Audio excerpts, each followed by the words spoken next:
Assalamualaikum warahmatullahi wabarakatuh. Halo teman-teman semuanya, kami dari kelompok 10 ingin membahas jurnal tentang efek dari faktor fisik dan lingkungan kerja psikososial pada gejala muskuloskeletal. Sebelumnya, kenalin dulu nih, nama saya Danaya Saharani.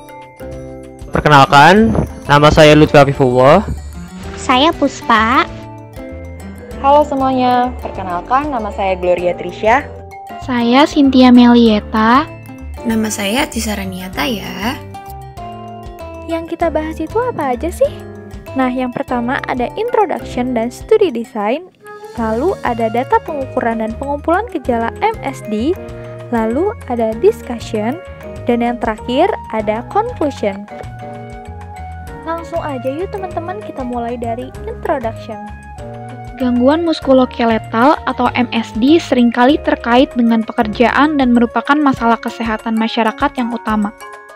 Beragam bahaya psikososial dan bahaya yang lebih dikenal luas terkait dengan pekerjaan yang menuntut secara fisik mempengaruhi prevalensi MSD. Banyak penelitian telah menunjukkan bahwa gangguan muskuloskeletal terkait pekerjaan merupakan perhatian yang cukup besar bagi tenaga kesehatan. Sejumlah penelitian selama beberapa dekade terakhir menunjukkan bahwa petugas layanan kesehatan menghadapi WMSD yang sering mengakibatkan rasa sakit, kehilangan waktu kerja atau pembatasan kerja, masalah kesehatan mental, ketidakhadiran terkait penyakit, dan cuti cacat. Adapun faktor pekerjaan fisik, contohnya seperti beban, postur tubuh dan urutan waktu termasuk jam kerja yang persif. Faktor lain yang disebabkan yaitu adalah postur kerja yang canggung, tenaga kerja yang tinggi, berdiri atau berjalan dalam waktu yang lama, gerakan berulang, atau pekerjaan yang terlalu monoton. Selanjutnya, pengaruh faktor lingkungan kerja fisik dan psikososial terhadap gejala muskuloskeletal di antara pegawai rumah sakit di rumah sakit perawatan tersier. Sejumlah penelitian telah dilakukan untuk menentukan prevalensi WMSD pada petugas kesehatan baik dari negara maju maupun negara berkembang. Dan penelitian ini telah mengungkapkan bahwa prevalensi berkisar antara 52% hingga 91,9%. Bukti menunjukkan bahwa WMSD merupakan masalah kesehatan kerja yang sangat penting di antara petugas rumah sakit. Namun sayangnya, sampai saat ini masih terdapat kekurangan informasi mengenai faktor tersebut. Sebuah survei cross-seksional telah dilakukan. Survei terdiri dari 189 perawat rumah sakit yang bekerja di rumah sakit perawatan tersier pemerintah atau rumah sakit dengan 2.221 tempat tidur di Bangkok, Thailand. Survei dilakukan antara bulan Juni dan Agustus 2014. Peserta haruslah pekerja penuh waktu laki-laki yang telah bekerja di fasilitas yang dipilih setidaknya selama 1 tahun. Peserta yang memiliki riwayat medis cedera serius, operasi tulang belakang, atau kecacatan parah dikeluarkan. 60 subjek yang tidak memenuhi persyaratan kualifikasi atau belum menyelesaikan kuesioner lingkungan kerja fisik dan psikososial dikeluarkan. Kelompok sampel terdiri dari 129 perawat rumah sakit. Penelitian ini disetujui oleh Ethics Review Committee of Siriraj Institutional Review Board, Fakultas Kedokteran Rumah Sakit Siriraj, Mahidol University, Thailand. Peserta menerima penjelasan tentang penelitian dan menandatangani formulir persetujuan sebelum data dikumpulkan. Oke, untuk materi selanjutnya itu adalah pengukuran dan pengumpulan data. Nah, asesmen yang digunakan pada penelitian ini itu adalah kuesioner teman-teman. Nah, kuesioner apa sih yang dijadikan acuan pada penelitian ini? Kuesioner tersebut adalah NMQ atau singkatan dari The Nordic Musculoskeletal Questionnaire. Nah, NMQ ini juga memiliki tujuan teman-teman, yaitu memungkinkan para pekerja untuk lebih mengidentifikasi area tubuh mereka yang mengalami masalah muskuloskeletal. Nah, nanti dari NMQ ini itu bakal diambil 2 informasi teman-teman. Yang pertama itu adalah informasi tentang karakteristik demografis atau informasi tentang para pekerja itu sendiri, seperti usia, jenis kelamin, tingkat pendidikan, lalu olahraga, konsumsi alkohol, kebiasaan merokok, status kesehatan yang dirasakan, dan yang terakhir itu adalah kerja shift yang diperoleh dengan kuesioner yang dilaporkan oleh pekerja itu sendiri. Selanjutnya untuk informasi yang kedua itu adalah prevalensi dari gejala MSD yang mereka rasakan. Nah, nanti gejala MSD ini tuh diukur dari 9 lokasi gejala MSD, teman-teman. Yang pertama itu ada leher, bahu, punggung atas, siku, punggung bawah, pergelangan tangan, pinggul, lutut, dan yang terakhir adalah pergelangan kaki. Untuk mengukur informasi yang kedua ini, nanti bakal ada pertanyaan seperti ini, teman-teman. Apakah mereka telah melihat adanya masalah muskuloskeletal selama kurang lebih 12 bulan sebelumnya, seperti adanya nyeri, ketidaknyamanan, atau mati rasa. Nah, untuk NMK ini sendiri itu nanti bakal dinilai oleh yang pertama itu ada K3 atau keselamatan dan kesehatan kerja, lalu ada dokter, dan yang terakhir itu adalah 2 profesor perawat khusus yang bekerja di bidang psikososial. Nah, dari hasil NMK ini didapatkan bahwa tingkat gangguan muskuloskeletal peserta dalam 12 bulan terakhir yang paling sering mereka alami itu adalah nyeri punggung bawah, teman-teman, dengan range sebesar 71%. Nah, jika nyeri punggung bawah ini diikuti gejala nyeri pinggul, paha, atau bokong, ada sekitar 68% dari mereka yang sudah mengalami. Nah, yang terakhir, nyeri di lengan, lutut, punggung atas, dan bahu justru jarang terjadi pada mereka.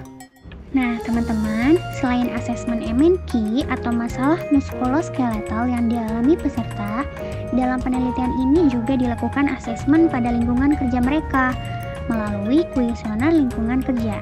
Nah, kuesioner lingkungan kerja ini bertujuan untuk mengetahui pengaruh lingkungan kerja terhadap masalah muskuloskeletal yang mereka alami. Pada pengaruh faktor lingkungan kerja fisik dan psikososial terhadap gejala muskuloskeletal pada tatanan rumah sakit di rumah sakit perawatan tersier, kuesioner lingkungan kerja psikososial tersebut terdiri dari 57 item dengan 17 skala yang mencakup 3 bidang utama lingkungan kerja psikososial, yaitu tuntutan di tempat kerja, organisasi kerja, dan hubungan interpersonal di tempat kerja, yang mana semua skala diubah menjadi rentang dari 0 hingga 100. Skor yang tinggi pada skala permintaan emosional menunjukkan tuntutan emosional yang tinggi, sedangkan skor yang tinggi pada skala prediktabilitas menunjukkan tingkat prediktabilitas yang tinggi, dan seterusnya. Nah, subjek ini dimasukkan ke dalam kelompok lingkungan kerja psikososial rendah dan tinggi jika skor mereka masing-masing kurang dari skor rata-rata atau lebih besar dari skor rata-rata, yang mana skor tersebut dihitung menggunakan skor biner. Nah, hasil pengaruh faktor lingkungan kerja fisik dan psikososial terhadap gejala muskuloskeletal akan ditunjukkan pada tabel slide berikutnya, yang mana intinya adalah petugas rumah sakit yang telah bekerja lebih dari 8 tahun lebih cenderung mengalami masalah muskuloskeletal sebanyak 100 orang. Petugas rumah sakit yang menghadapi beban kerja fisik yang tinggi ditemukan memiliki risiko lebih tinggi mengalami masalah muskuloskeletal daripada perawat rumah sakit dengan beban kerja fisik yang lebih rendah. Perawat rumah sakit dengan tuntutan kerja lebih tinggi berisiko lebih tinggi mengalami masalah muskuloskeletal daripada perawat rumah sakit dengan tuntutan kerja yang lebih rendah. Petugas rumah sakit yang melihat tuntutan emosional yang lebih tinggi cenderung memiliki masalah muskuloskeletal dibandingkan mereka yang tidak. Studi ini menemukan bahwa MSD secara signifikan berhubungan dengan beban kerja fisik dan persepsi gejala muskuloskeletal.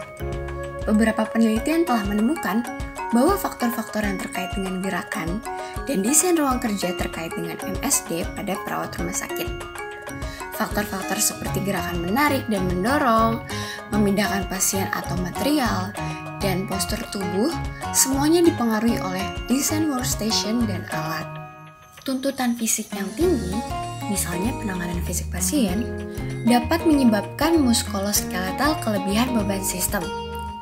Efek overloading bisa menjadi trauma kumulatif yang mengakibatkan proses degeneratif dini. Mengamati peningkatan resiko MSD ini berfungsi untuk individu dalam pekerjaan yang ditandai dengan tuntutan fisik sedang dan tinggi.